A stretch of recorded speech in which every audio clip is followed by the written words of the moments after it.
Hello दोस्तों, आज हम जानेंगे ब्लैक होल वास्तव में क्या है और वो कैसे बनते हैं। चलो पता करते हैं।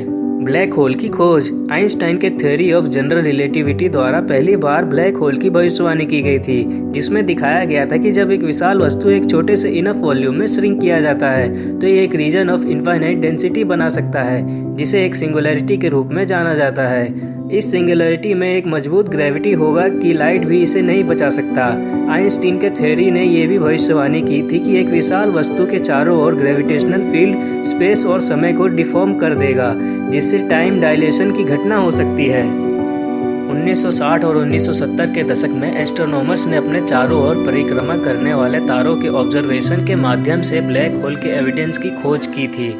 जब एक ब्लैक होल किसी तारे के करीब स्थित होता है तो ये तारे से सामग्री को दूर कर सकता है और अपने चारों ओर एक ग्रोथ डिस्क बना सकता है। यह प्रक्रिया प्रकाश और रेडिएशन के रूप में बड़ी मात्रा में ऊर्जा छोड़ती है, जिसे दूरबीनों द्वारा पता लगाया जा सकता है। होल को पास की बस्तियों पर उनके प्रभाव से भी देखा गया है। उदाहरण के लिए, जब एक ब्लैक होल और एक तारा एक दूसरे के करीब स्थित होते हैं तो ब्लैक होल तारे की गति बढ़ा सकता है और अधिक रेडिएशन उत्सर्जित कर सकता है। एक्सरे बाइनरी के रूप में जानी जाने वाली इस घटना ने ब्लैक होल के अस्तित्व के लिए एक सबूत प्रदान किए हैं। आज ब्लैक होल अनुसंधान का एक सक्रिय क्षेत्र बना हुआ है, क्योंकि वैज्ञानिक उनके गुणों को समझने के लिए काम करते हैं और वे ब्रह्मांड की हमारी व्यापक समझ में कैसे फिट होते हैं।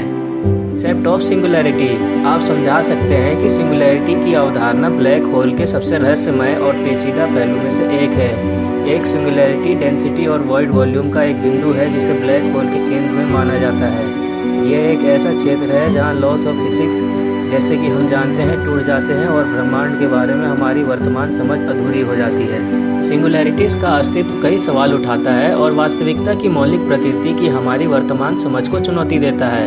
उदाहरण के लिए, भौतिकी के नियम भविष्यवाणी करते हैं कि एक विलक्षणता पर घनत्व और दबाव अनंत होना चाहिए, जो ये सवाल उठाता है कि एक ब्लैक होल अपने आप में ढहे बिना कैसे मौजूद हो सकता है। कुछ भौतिकविदों ने प्रस्तावित किया है कि एक ब्लैक होल के केंद्र में विलक्षणता को क्वांटम सिंगुलैरिटी के रूप में जाना जाने वाली एक क्षेत्र द्वारा प्रस्तावित किया जा सकता है, जो क्लासिकल फिजिक्स के बजाय क्वांटम मैकेनिक्स के नियमों द्वारा शासित होगा। एक और संभावना यह है कि सिंगुलर अदर डायमेंशंस और यूनिवर्सेस के लिए प्रवेश द्वार हो सकते हैं। यह विचार कॉस्मिक सेंसरशिप की अवधारणा पर आधारित है, जो बताता है कि एक घटना होराइजन एक ब्लैक होल के चारों ओर की सीमा, जिसके आगे कुछ भी नहीं बच सकता, उससे सिंगुलैरिटीज को छुपाया जा सकता है। कुछ सिद्धांतों का प्रस्ताव है कि घटना क्षितिज वास्तव में वर्म होल या सुरंग जैसी संरचना हो सकती है, जो हमारे ब्रह्मांड को एक दूसरे से जोड़ती है। ब्लैक होल के केंद्र में असीम रूप से घने बिंदु हैं, भौतिकी की हमारी वर्तमान समझ को चुनौती देते हैं।